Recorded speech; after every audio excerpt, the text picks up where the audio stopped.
Hello, my guys, hello, my gals, hello to my non binary pals. This is the Peter Greenwood Show. My name is Peter Greenwood, I am your host, and this week I am bringing you another interview. Now, a week or so ago, I went over to SWG3 and I sat down with Elle, Coves to sit down and talk about her music and her future plans for 2024. And before you sit back and enjoy and have a good time with this, I just wanted to let you know that at about the 10-minute mark, there's a little thing that happens in the venue. And normally I'd cut this thing out, but Elle was so funny about it, she was very cool about it, and I just thought it was a funny moment to include. So just be warned, it's happening at around the 10.5-minute mark-ish. Take a listen. This is the Peter Greenwood Show, and I am in a top-secret location. I am backstage at SWG3, just off the M8 motorway, going westbound, and I am sitting next to somebody. Could you tell me your name and what you do, please? Hello, I'm Elle Coves. I'm an artist. Thanks so much for having me. Oh, you're very welcome. How are you today? How's things? I'm good, yeah. You will? Let's have a chat. I'm very excited. I'm playing a show tonight here, and I think it's very close to sold out, so that's going to be really fun. The last time you played in Glasgow was October with Kate. Yes. How was that, and what's it like headlining your own show? It was amazing. I think Glasgow crowds are the best. I'm not just saying that. They genuinely were the loudest crowd. So I'm very excited to be here for my headline show. I'm really looking forward to it. I feel like first night I was a bit nervous because it was the first night. London, I feel like I knew a couple people coming, so I was a bit nervous as well. But I'm actually just really excited to get on stage tonight. So yeah. Do you still get nervous at this stage in your career? Does it scare you? Because I've, believe it or not, never been on stage. I'm not a singer, so I don't know what that feels like. What is that sensation like? To be honest, I'm always more excited than I am nervous. I haven't done that many shows. I've actually just done, I think I counted it last night, and this is going to be my 34th show. Wow. Which is just really, to an artist who's done tours, it's pathetic. It's not that much at all. No, I think it's good. But it's far more than most people have done. Yeah, but so I think I've still got a long way to go. Yeah. A lot of experience. But yeah, I'm never too nervous. I feel like it's the fun part, so I'm looking forward to it. Do you enjoy the whole touring process? Because you toured, as I said, with Kate Canning, and there's some Lewis fella. Yeah. I forget Lewis. I forget whatever happened to him. What was that like? What was that like touring with those people? It was great. I mean, I only did one show with Lewis. It was Exeter, so it was kind of easy. We just drove there. And then with Kate, I think that was my first proper UK tour of I think it was 12 days on the road, and it's great. I really enjoy it. I feel like, if you don't get car sick, you should be fine. Oh dear. Yeah. That counts me out of touring. I want to ask about the most recent single, which was released at the end of January. It is called Born to Lose. Yes. Where did this song come from, and what's its origin story? Well, I wrote it the first time I went to Nashville on a writing trip with Todd Clark. I love Todd, and it was our first session together. So we had never written before. I'd never met him before, and it was great. It was, well, actually, the first day that we wrote it, we only got the chorus, and I usually, I'm used to writing songs in a day. So I kind of thought it was oh God, what a shit session. I can't curse. Oh, say anything you like. I was what a bad session, I don't know. And then he was don't stress, just come back tomorrow before your other session. I had other sessions the whole week. So we started at 9 a.m. We were going to do 9 till 12. And I usually write in London, so I have time when I'm commuting to clear my head. And I was okay, I just think I need to go on a walk. So I went on a walk to Todd's. I went to the wrong house. I walked to the wrong address. And then I basically trespassed on this random person's house. As you do. Yeah, but I did get the melody for the verse. So we wrote the song, and I think the song kind of just poured out. I mean, it's kind of a breakup song, and essentially I wrote it before the breakup, but after it made a lot of sense. I was oh, okay, that makes sense. You were pre-sad. Yeah, it happens a lot. I'm not really a concept writer right now. I kind of just sit down and write whatever comes out, and then I realize that helps me process what I'm actually feeling. So that's kind of how it came about.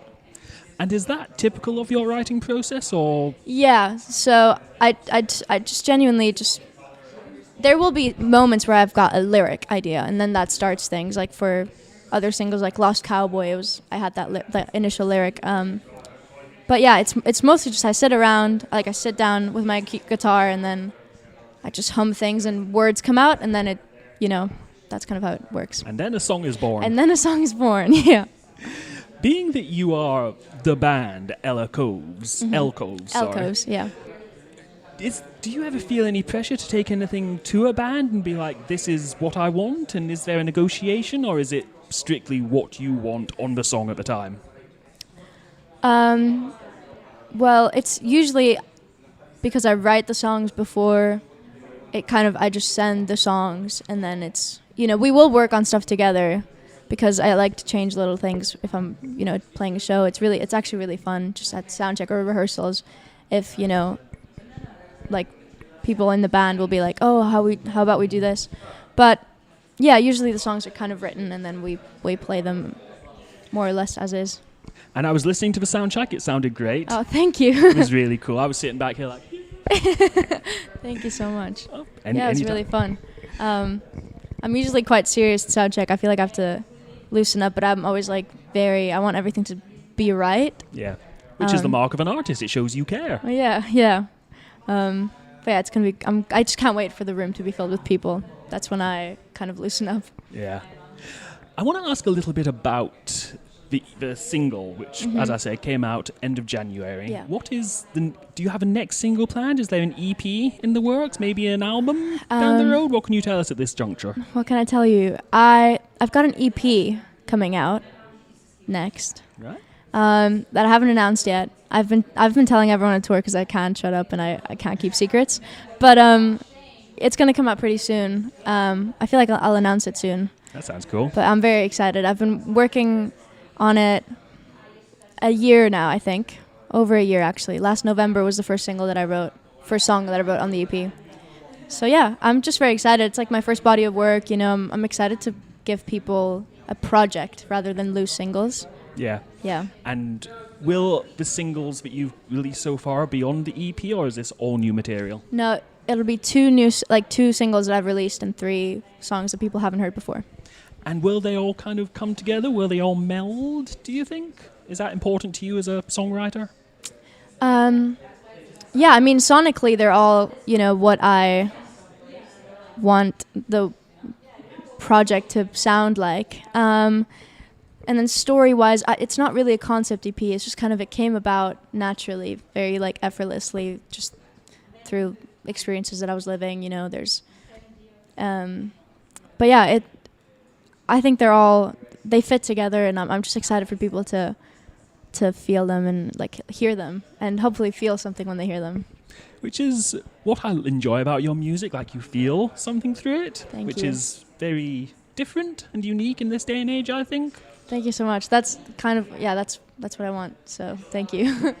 I'd like to ask a little bit, and I understand you may not be able to talk about this, but recently there was a thing, I don't know if you saw about it online, Universal Music Group versus TikTok.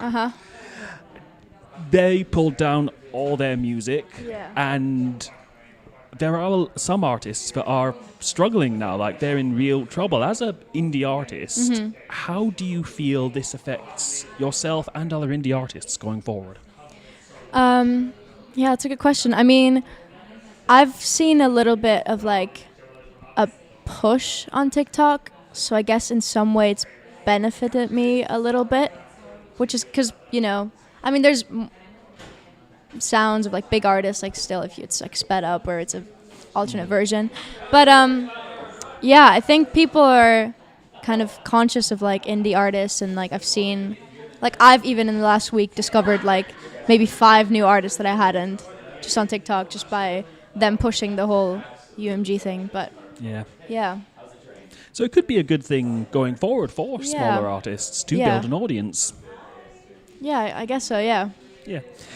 So what are the rest of your plans for 2024? We discussed the EP coming out. Are you touring some more in the future? I'm hoping to do some shows, and I'd like to do a support tour maybe in the summer. But for now, it's just the EP, and then just keep releasing music, keep playing shows. That's my main. It's pretty general, but it's just kind of what I want to do this year.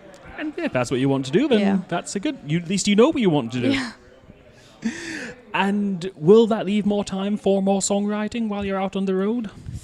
I think so. I think in between, shows, I'm constantly writing when I'm home. That's where I kind of gather my thoughts. And so what I do is I go home, I write. I've got like an old piano and like my guitar and stuff. And then I go to London and I bring my best ideas from what I've written at home. And then I, bring them to the studio. So I think in between tours when I'm home, I will be writing. I don't really ever stop. I don't let myself stop, really. And where can people find you on social media? Because, well...